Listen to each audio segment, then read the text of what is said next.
আজকে বাংলাদেশ আন্ডার-23 প্লেয়াররা ভিয়েতনাম আন্ডার-23 প্লেয়ারদের কাছে 2-0 গোলে হেরে যায়। আজকে বাংলাদেশের আন্ডার-23 কোচ যেটা বাফুফে সিলেক্ট করেছে, সে তার ফার্স্ট ম্যাচে ফরমেশন দেয় 4-4-2 একটা ডায়মন্ড শেপে, যেখানে ডিএমএস সাব্বিরকে দিয়েছিল, যেহেতু পুরো একটা ডিজাস্টার ছিলই। তারপরে অ্যাটাকিং মিডে 3টা প্লেয়ারে খেলাইছে, কিউবা, মোরসালিন এবং জনিকে, এবং সেটা একটা পুরো অদ্ভুত একটা ডিসিশন ছিল আমার মতে।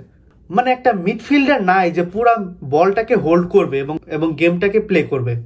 এবং কিউবা, মোরসালিন, জনিকে যে অ্যাটাকিং মিডে খেলে কি লাভটা ফায়দাটা হয়েছে কোচের, আমার মতে পুরো একটা অদ্ভুত একটা ডিসিশন ছিল সেটা। আই মিন দেখেন, কোচ 4-1-2-3ও ট্রাই করতে পারতো, যেখানে ডিএমএ সাব্বিরকে রাখতো, তার সাথে পিভটে মোরসালিনকে দিত, যে একটা বল প্লেইং ভালো করতে পারে, এবং তাকে সিএম ইউজ করতো, এবং নাম্বার 10 হিসেবে কিউবাকে দিত।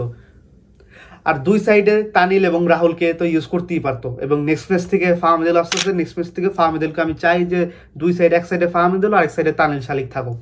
মানে ভাই ফুল ম্যাচে উইংটা পুরো ডেড ছিল। আর ভাই রাইট ব্যাকে রিমন হোসেন যে কোন যুক্তিতে চান্স পায়, সেটা শুধু একমাত্র আমাদের বাংলাদেশের মানসম্মত এবং খ্যাতিগত বাংলাদেশ যারা কোচ হিসেবে সিলেক্ট করেছে সেই একমাত্র বলতে পারবে। ভাই আমার মাথার এমন ম্যাচেস গরম হইতেছে ভাই এই ফরমেশনটা এবং প্লেয়ারদের সিলেকশনটা দেখে। অনেকেই বলবেন এটা ফার্স্ট ম্যাচ জেল হতে টাইম লাগে, কিউবার বন্ডিং হইতে টাইম লাগবে, কিন্তু ভাই একটা তো গেম প্লে তো থাকা দরকার, একটা ট্যাকটিক্স তো অ্যাটলিস্ট একটা ট্যাকটিক্স তো থাকা দরকার একটা গেম প্লেতে। আজকে ম্যাচে না আমরা ক্রস দিতে পারতেছিলাম উইং সাইড থেকে, না আমরা 3-4টা পাস একসাথে কমপ্লিট করতে পারতেছিলাম। এবং বাংলাদেশের ফুটবলের উন্নতির নামে যদি আমরা এইসব রেজাল্ট পাই, তাহলে ভাই ফরেনের প্লেয়ার আইন, অরিজিনাল প্লেয়ারদের আইনে আমাদের কি লাভ হইলো?